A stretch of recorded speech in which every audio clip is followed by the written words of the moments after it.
Bonjour à tous les amis, c'est Darkev. On se retrouve aujourd'hui pour une vidéo de ma collection de comics, cette fois sur les comics Glénat. C'est de l'indépendant, encore une fois, hein. J'en ai plein chez moi, donc j'en ai plein, je vais vous les montrer.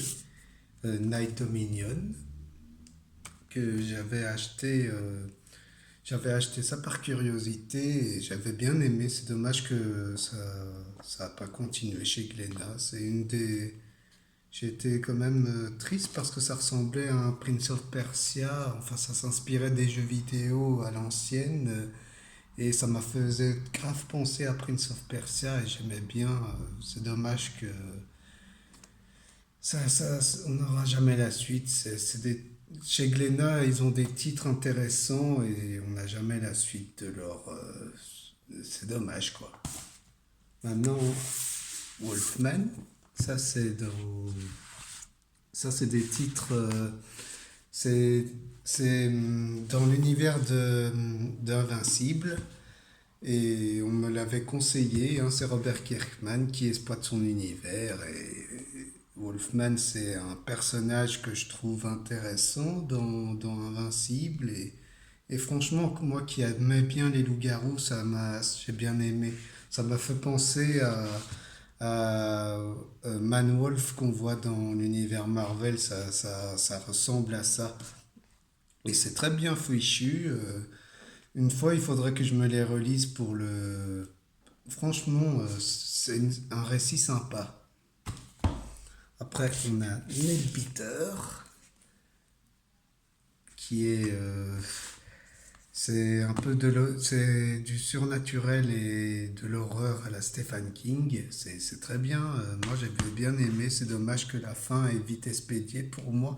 Mais après, j'ai vu qu'il y aura une suite. Je serais tenté de me les acheter, même si pour moi, la série a suffisamment traité l'univers, donc il n'y a pas besoin de plus.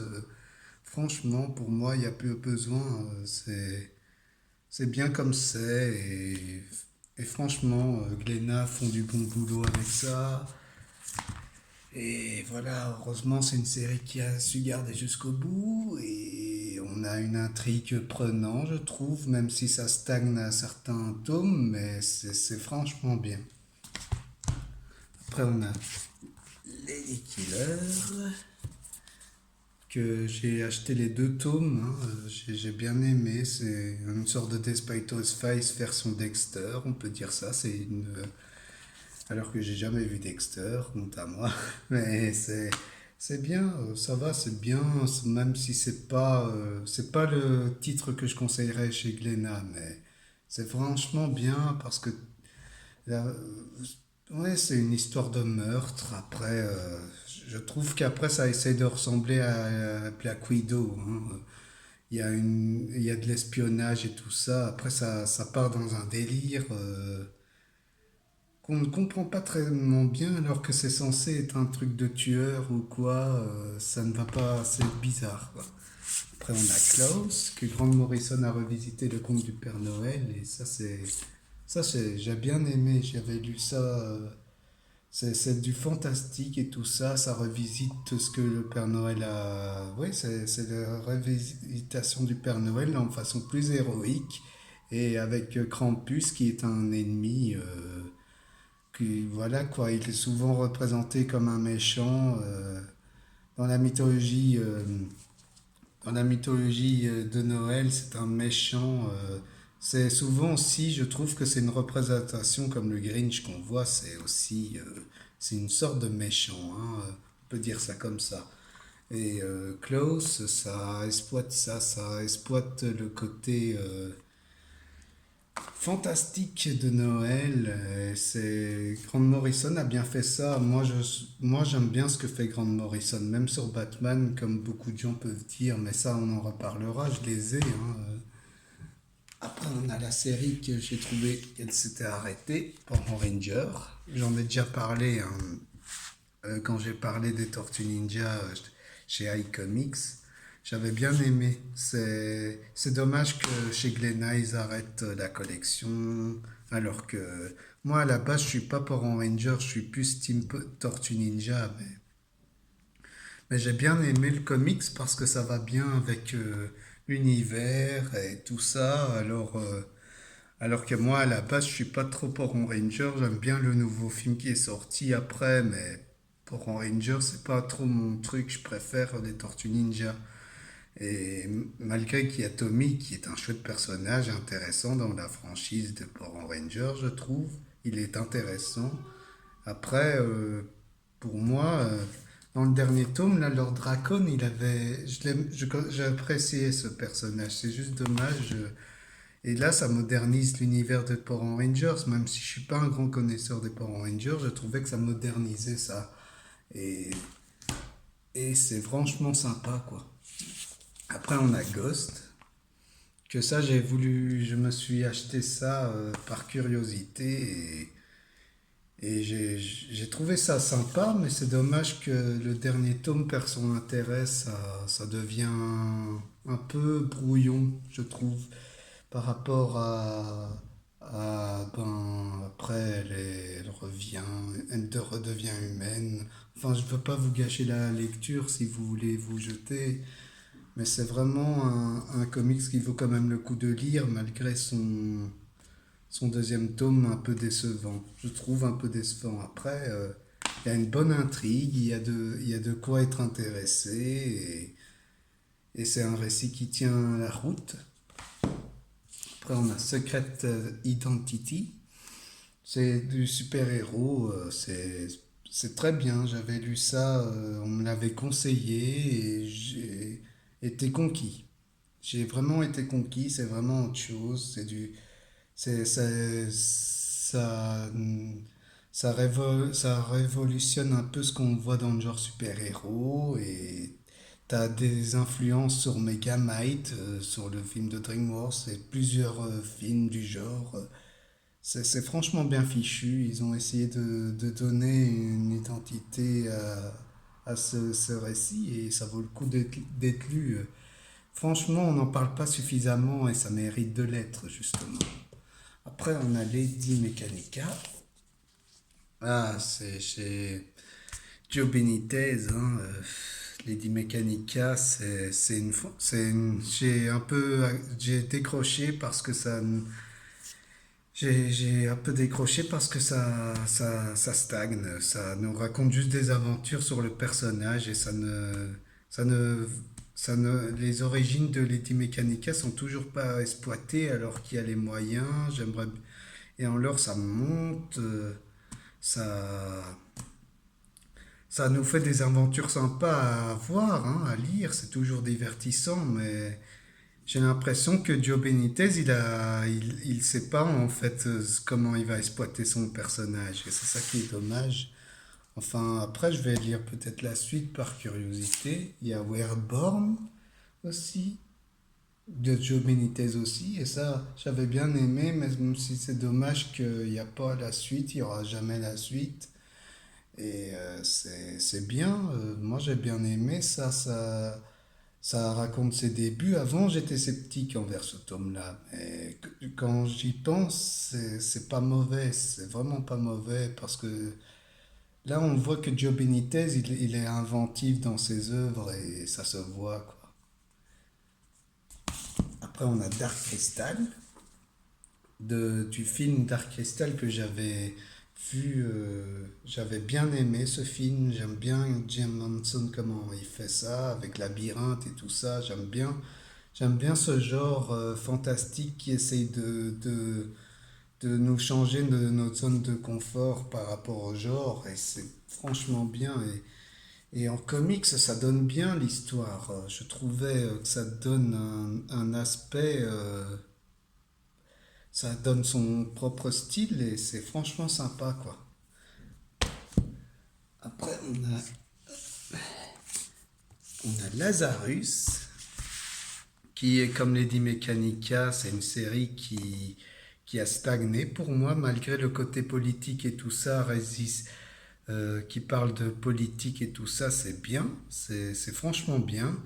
Mais ce que j'aime bien chez Greg Rucka, c'est la série que je vais vous parler après, parce que cette série-là, je préfère ça que Lazarus, Parce que Lazarus, j'ai l'impression qu'il sait plus, il n'a pas d'idée pour bien, pour en finir. Parce que c'est bien de nous montrer des guerres et tout ça, mais à la longue, on, on s'y retrouve pas, quoi. C'est dommage, quoi. On a l'impression que c'est une attaque des clones, comme avec l'épisode 3D, mais qu'on voit dans les Star Wars avant. Qui nous font tellement d'épisodes qu'on ne sait pas où est la conclusion, et voilà quoi. Enfin, c'est une comparaison assez. C'est une comparaison simple ce que je veux dire, mais c'est juste que Lazarus, il y a le personnage de Forever qui est bien exploité, c'est pas le problème, mais c'est juste que ça tourne en rond. J'ai l'impression que l'auteur, il ne sait pas quoi faire de cette série, et je lirai quand même, mais vais pas me jeter dessus comme le dit Mechanica, je vais pas me jeter dessus. J'attendrai, j'attendrai que ça soit en promo ou quoi. Il y a Black Magic, c'est ça que je préfère. J'ai vraiment préféré ça que Lazarus. Parce que Black Magic, c'est quand même, ça parle de la sorcellerie, c'est tout ça, là, il se lâche plus, il est plus créatif envers ses œuvres, et il donne, il exploite le côté sorcière, enfin le personnage de, comment il s'appelle encore? Juan Blake, euh, c'est un personnage intéressant. Je trouve que c'est une chouette série, même si on te raconte tout au tome 2, on te raconte tous les origines, comme ça c'est fait. C'est bien, ça démarre bien. Après, j'aimerais bien lire la suite, mais j'espère que Glénat, si vous m'entendez, si vous regardez ma vidéo, s'il vous plaît, faites la suite, parce que ça, j'ai envie de lire la suite. J'ai vraiment aimé ce titre. Ça nous changeait du genre qu'on lit d'habitude. Et vous avez des... Il y a Ragnarok aussi, que ça j'ai bien aimé. J'ai vu qu'il allait y avoir un tome 2, mais malheureusement on n'aura pas de tome 2. Mais ça aurait été bien parce que j'aimais bien ce titre. Malgré son... Oui, moi j'aime bien, c'est pas... J'ai pas de problème. Ça avait un côté Darksiders un peu, enfin c'est... On monte la mythologie nordique, et Walter Simonson, il sait faire ça, même si j'ai du mal à avoir envie de lire du Thor de Walter Simonson. Alors, je me suis lancé sur ça et j'ai bien fait de le faire parce que c'est franchement bien, c'est réaliste, c'est sûr. Il y a un côté surnaturel, ben, ça parle du Ragnarok, c'est mieux exploité que ce qu'on voit dans le genre Ragnarok. Et franchement, à part God of War Ragnarok, qui va peut-être parler de ça, mais on verra comment ça va se faire. Pour God of War Ragnarok, je ferai une vidéo sur le sujet de toute façon. Euh, ouais, voilà quoi, c'est franchement, j'ai trouvé ça bien, et lisez quand même le tome 2 même s'il y aura pas. Lisez quand même le tome 1 s'il est là, hein, c'est l'occasion de le lire. Il faut, c'est vraiment bien chez Glénat, ils ont des titres intéressants. Après, on a Crimson, que ça, j'avais acheté, j'ai pris ça par curiosité. J'avais vu que Humberto Ramos avait fait, ça parle de vampires et tout ça, c'est très bien. C'est très bien, il faut aimer le genre fantastique et tout ça, ça parle de la fantaisie, de vampires, et c'est bien de voir ça dans un autre genre, de voir qu'on peut exploiter le vampire en bien, et le personnage évolue, et ça a un côté, ça nous change du genre qu'on voit, et dans un bel omnibus comme ça, Glénat, ils ont fait du bon boulot avec ça. Après, je pense qu'il y en a un qui va aimer ça. Xandor, si tu regardes la vidéo, je pense que ça va te plaire. J'ai souvent hésité à t'en parler, mais Exet, c'est bien, ça ressemble à du Buffy. C'est bien. Et franchement, moi j'avais lu ça, ça a un côté Buffy et tout ça, c'est sur le surnaturel, on voit C'est un côté classique sur le genre, hein. C'est pas du tout mauvais en soi. Et l'héroïne elle est plutôt badass, quoi. Elle a un côté Jessica Jones et un côté Buffy, quoi.